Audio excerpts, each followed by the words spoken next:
게살.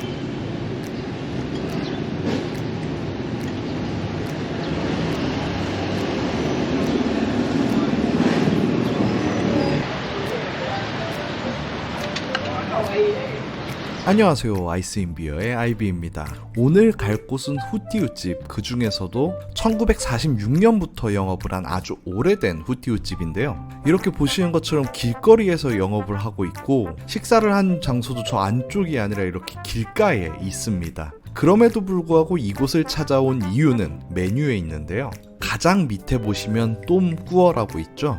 바로 새우와 게입니다. 이 호치민에 새우가 들어간 후띠우는 많지만 게살이 들어간 후띠우는 그렇게 많이 없거든요. 그럼 한 군데 자리를 잡고 앉아서 한번 먹어보도록 하겠습니다. 지금은 아침이기도 하고 메인 메뉴를 먹기 전에 속도 달랠 겸 두유를 주문을 했는데요. 맛은 베지밀 A와 베지밀 B의 중간 정도의 맛이었어요. 그렇게 달지도 않고 조금 밍밍한 편인데 그건 아마 얼음을 타서 그런 것 같아요. 그래도 아침에 부담 없이 먹기는 상당히 좋은 편이었습니다. 그렇게 두유를 먼저 먹으면서 기다리고 있으면 나왔습니다. 게살 새우 후띠우인데요. 보시는 것처럼 상당히 통통한 게살이 생각보다는 많이 들어있는 편이에요. 그리고 새우도 짜잘하게 하나 올라간 게 아니라 3개나 넣어줬네요. 그런데 이게 65만 동이니까 가격이 한화 약 3,500원 정도네요. 저렴하다고 생각하지 않으십니까? 한국에서 이런 게 있었다면 게살이 아니라 게맛살이 들어가도 3,500원에는 못 먹을 텐데, 이런 가격은 정말 베트남에서만 가능한 가격인 것 같아요.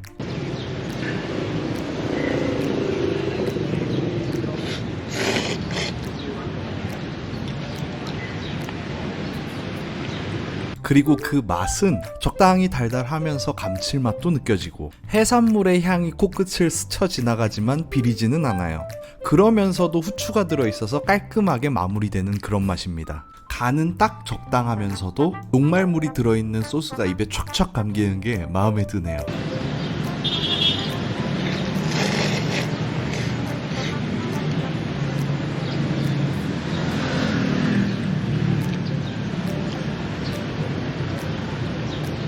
보통의 비비무띠우 같은 경우에는 간장과 설탕이 많이 들어있기 때문에 달고 짜고 강렬한 맛이 보통인데, 이 집 비빔후띠우 같은 경우에는 부드러우면서도 입에 촥촥 감기는 게 이 집이 어떻게 70년 가까이 살아남았는지를 얘기해 주는 것 같았습니다.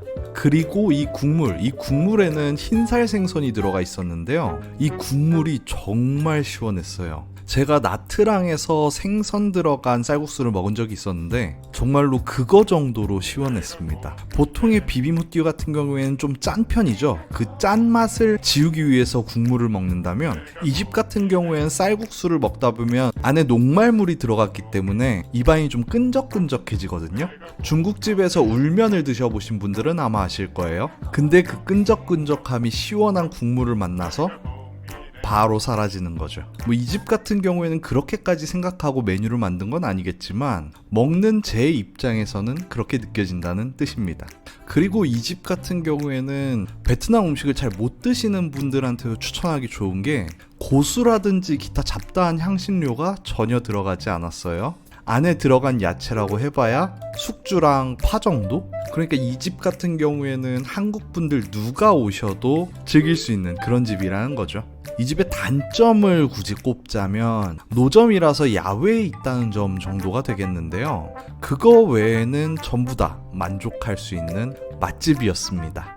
맛도 있고 양 같은 경우에도 어느 정도 만족할 수 있는 정도의 양이고요. 새우도 많이 들었고 게살도 많이 들었고, 그리고 제가 비빌 때 잘 못 비벼서 면만 많이 먹었었는데 지금 보시면 아시겠지만 야채도 상당히 많이 들어 있습니다.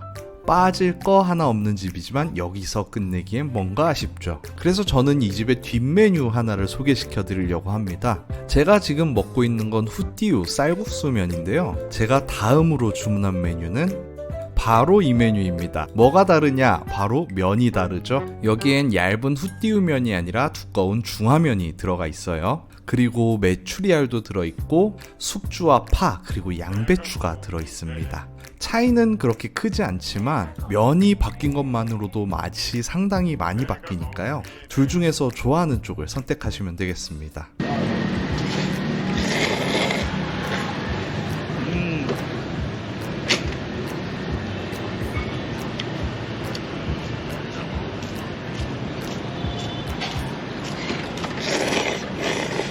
면이 중화면으로 바뀌었을 때 가장 큰 차이점이라면 아무래도 볼륨감이겠는데요. 후띠우 같은 경우에는 면이 얇기 때문에 입에 한껏 넣었을 때도 그 꽉 차는 맛은 좀 부족한 편이지만 이 중화면은 조금만 입에 넣어도 입에 꽉 차는 느낌이 들죠.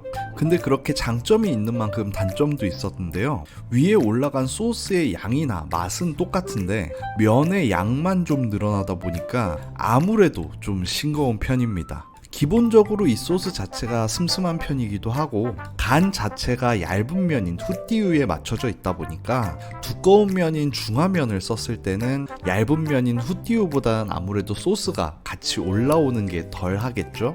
아마도 그래서 조금 싱겁게 느껴지는 것 같았습니다. 하지만 걱정하실 필요는 없죠. 테이블 옆에 잘 보시면 칠리 소스나 간장이 준비되어 있기 때문에 그걸로 얼마든지 입맛에 맞춰서 간을 하실 수가 있어요. 그런데 면을 중화면으로 바꾸고 나니까 이 요리가 어떤 중화 요리랑 비슷하다고 생각하시는 분들이 계실 것 같아요. 네, 바로 울면이죠.